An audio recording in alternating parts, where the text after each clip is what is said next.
Hey PNW hacker friends, I'm John Duxta and I want to remind you all that we're just about 3 weeks away from BSides Seattle. I'm super excited to be giving a workshop on making IoT devices using the new Matter standard and ESP32 hardware. We're going to learn about the Matter and Thread standards and how they'll hopefully transform and standardize the IoT landscape. We're also going to get into the ESP IDF and ESP Matter SDKs, which are probably going to be new to everyone, as they sure were to me until a few months ago when I started hacking around with all of this.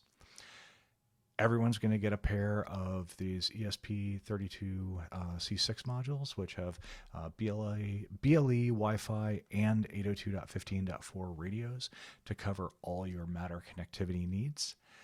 And that 802.15.4 radio is where the thread networking runs. So as devices start to support it, you will eventually be able to move all your IoT devices off your Wi-Fi network and kind of isolate them onto that.